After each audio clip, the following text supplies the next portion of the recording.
Good afternoon, I'm Abe. And I'm Frank. And today we have a winter surprise for you guys. A bit of a late Christmas present. An economics winter special. Abe, take it away. Alright. In chapter 23, we read the section titled Depression, Deflation, and Inflation. And though I read it a couple times, I really don't feel like I get what's going on. Why did the farmers want inflation?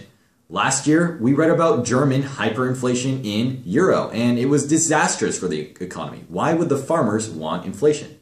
Well, Abe, that's a great question. Sometimes Kennedy forgets that we're just high school students, and therefore don't know off the top of our heads why creditors would desire deflation or something like that. So here's the Abe and Frank Economics Christmas Special, and we'll quickly examine the economics of chapter 23. We'll be succinctly examining the cause of the financial panics, inflation and deflation, in addition to examining the doctrine of laissez-faire. Let's start with the root of all the panics up to this point. Overspeculation has caused most of them.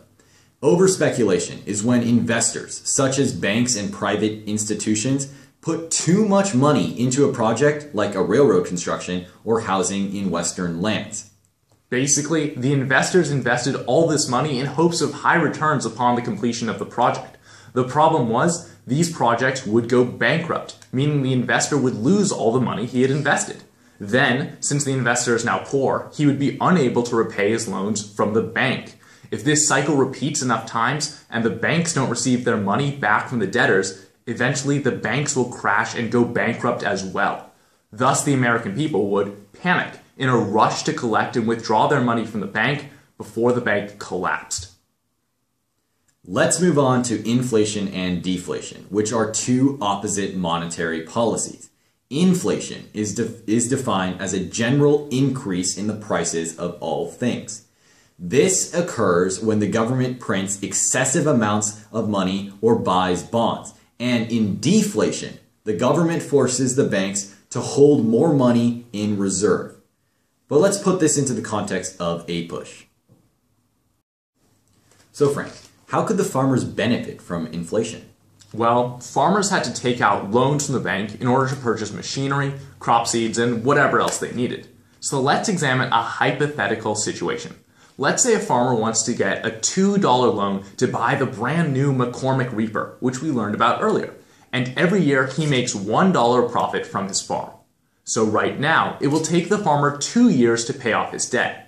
He wants the government to pursue inflation because that means with more money circulating in the economy, he can make up to $2 a year since there's more money and he'll be paid more for his crops. And with $2 a year, he'll be able to pay off the debt for his McCormick Reaper a lot faster. That's why farmers formed the Populist Party. With inflation, both prices and wages increase or inflate since each dollar is worth less. So basically, inflation decreases the value of the farmer's debt. Exactly. And it is for this reason that banks and other financial institutions advocated for deflation, the opposite of inflation, since deflation would actually enhance the value of the farmer's debt. With deflation, each dollar is worth more. But let's move on to the doctrine of laissez-faire. Laissez-faire is a French word that means let them do, as in let them do as they please. This policy was advocated by President Cleveland, and it called for minimal government intervention in the economy, even if that meant risking a financial disaster. Laissez-faire manifested itself in America in the form of no tariffs and no other forms of protectionism existing. Not surprisingly, this hands-off policy was disliked by northern industry. In conclusion, inflation is when the government prints more and more money, and therefore causes the value of each dollar to depreciate or decrease. Laissez-faire is the government policy of not intervening in the country's economic affairs. Thank you for watching. Please like and subscribe. And comment down below if you guys have any questions. We'll catch you guys next time.